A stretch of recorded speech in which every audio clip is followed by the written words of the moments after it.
Hello, friends. Welcome to yet another edition of 18 Minutes with 180 Markets. Investors, sadly, we are still stuck down in lockdown. That's right.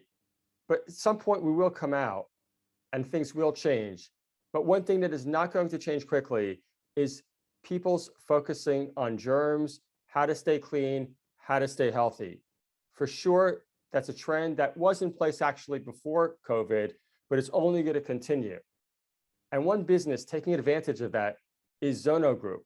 And we're joined today by Managing Director Paul Hyslop, all the way from New Zealand. And he's going to talk all about how ZOONO Group, how their product is much better than what you may think of as a normal sanitizer, how it's different, and importantly, how it gets distributed across the world. And with that introduction, Paul, welcome to 18 Minutes with 180 Markets. Thank you, Greg. Nice to be here. Hey, Paul, everyone's got a story in the background. In a couple of minutes, can you just explain to us about how did you get to where you are today? Well, I suppose I've always been a bit of a serial entrepreneur, apart from a few years that I was a commercial airline pilot when I was a lot younger and I was made redundant. And that was the best thing that ever happened to me, really. So I went into business and I really set ZOONO up in 2007 when I discovered this particular active ingredient that behaved in a very unusual way. And since then, we've gone through all the regulatory processes you have to all around the world, the testing, all those bits and pieces to get to where we are today. And that's great. And Paul, can you just explain the ZOONO product, how it works, and how maybe it's different than what people think of as like a little squirt you put on your hands to clean 99% of bacteria? Sure. It's a little bit of a hard one to understand, really, but ZOONO is not a sanitizer or a disinfectant.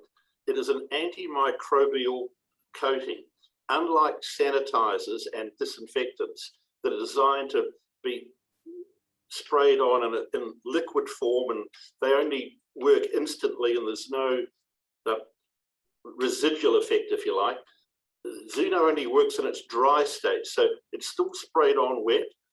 Water is the carrier for the active ingredient.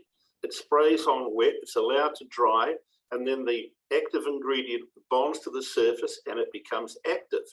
And if you imagine a whole lot of little needles sticking up in the air, microscopic, that are positively charged, and they attract pathogens, i.e. bacteria, viruses, mold, algae, and fungi down onto the spikes, and they rupture the cell. So we kill the bacteria and the viruses through a mechanical process.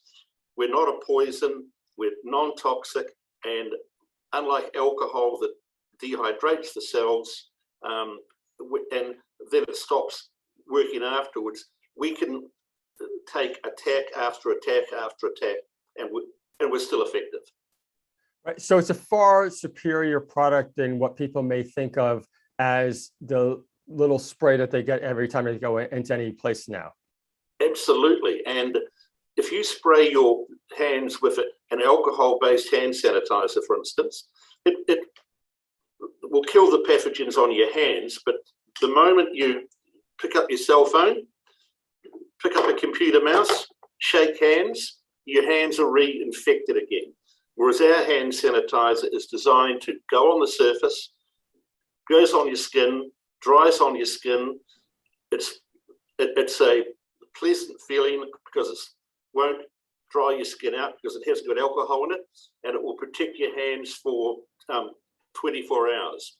But by far our biggest seller is the surface product, which is designed to go onto surfaces and protect surfaces for up to 30 days. And we've also developed an air conditioning product as well, where we've devised a way to convert ZOONO liquid to a gas, pump it through an air conditioning system, so it'll clean up the air conditioning system, and when it comes out of the room and lands on the surfaces, it'll do the surfaces as well. That's just the new product we're about to launch. Yeah, and obviously it doesn't take a genius to figure out there's so much use for your product going forward in the world. But at the same time, your company has been around for a while now, and it is not a fly-by-night, and you have multi-million-dollar revenue product. Can you just tell us a little bit about the company, a little bit more? Sure. Well, we listed the company in 2017, and we were still really in the developing stages, and we were getting approvals all around the world. And because of the classification of our technology, we couldn't always get the approval we wanted, simply because there was no classification for us. So we've had to go into different classifications, which is fine. So we've got the approvals. We spent a couple of years regulatory approvals. We've got hundreds of test results from independent third-party laboratories. We've got all this stuff. So when COVID hit, we were well placed, and we were really able to ramp up quickly when COVID hit. We had the approvals, we had the stock. It's water-based. It's easy to manufacture. We manufacture in the UK, the US, and New Zealand. So we had good reach very quickly. So we were able to grow very fast. And like our 2021 year, we had a really big year, obviously, and it was all in the last few months when COVID hit. We've now settled back into a more regular pattern of ordering and selling. Originally, we had distributors all around the world. Now we're starting to get our own offices everywhere. All the major markets like USA, UK, Germany, France, Italy, and Spain, China, Australia, New Zealand, obviously, India, South Africa.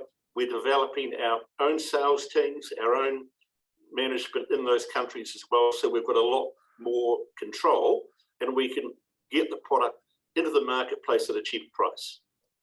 Yeah, Paul, this is a really, really important is your distribution model. So you're going to basically control your own destiny going forward through your own sales teams, if you will, as opposed to going through distributors.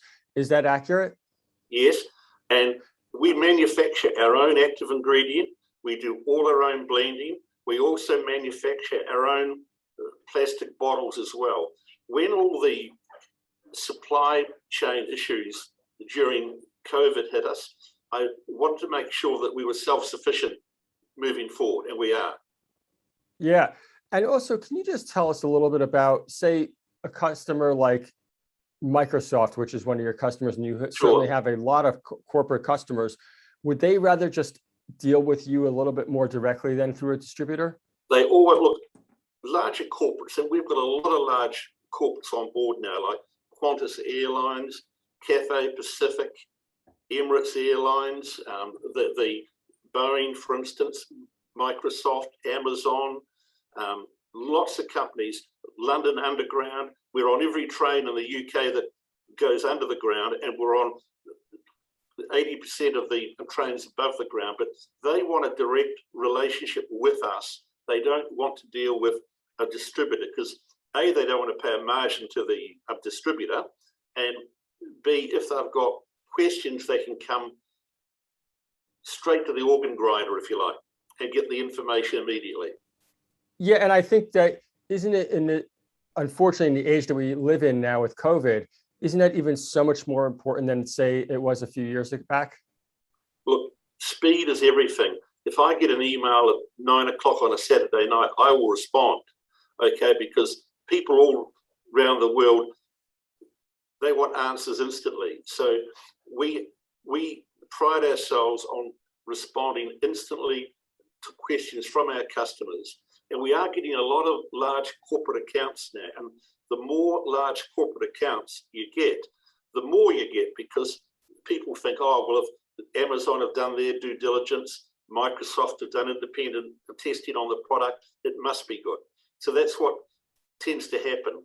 Like recently we opened up in France, for instance, and to get our approvals in France, we had to have all our test results peer reviewed by a local regulator. We got a big tick. Once we got that big tick, for instance, we got a lot of big accounts on board immediately. Airbus, for instance, Air France, companies like that. Right. and And our so, customers. yeah. And so, and I'll get to another question in a minute there. But so your big growth market, would you say right now, is it the UK, France, Germany, and the US? Yes, look, it's UK, Europe, USA, obviously, Mexico, China. We've got some big things going on in China at the moment. We've just set up our own company in China. We've got our own office in China. We've got our own staff in China. Because if you're going to do business with the good companies in China, they're all owned by the government. Okay, so you've got to become a Chinese taxpayer or you won't get the business. Simple as that. We're doing a similar thing in India now, a new joint venture there. And we've got our own office in Dubai to service the Middle East. And we've just opened an office in Cape Town where we've got a lot of new customers in the fresh fruit industry where our product is sprayed on food packaging to extend shelf life. And we're getting some really remarkable results there as well. Yeah, Paul, it sounds incredibly interesting and fascinating. What would you say for investors over the next 12 to 24 months? What should we look out for? What would be your definition of success? Well, definition of success is growing the revenues, growing the repeat orders, and growing the customer base and protecting the margins. Okay, so we just want to keep growing our revenues. This year, our revenues were down on last year, which is why our share price has been hit so hard. But I do believe it's probably been a bit oversold. It's a bit of an overreaction. But I don't manage the share price. I manage the company. So if we keep focusing on what we are doing and producing results and new customers and increasing the revenues, the share price will follow.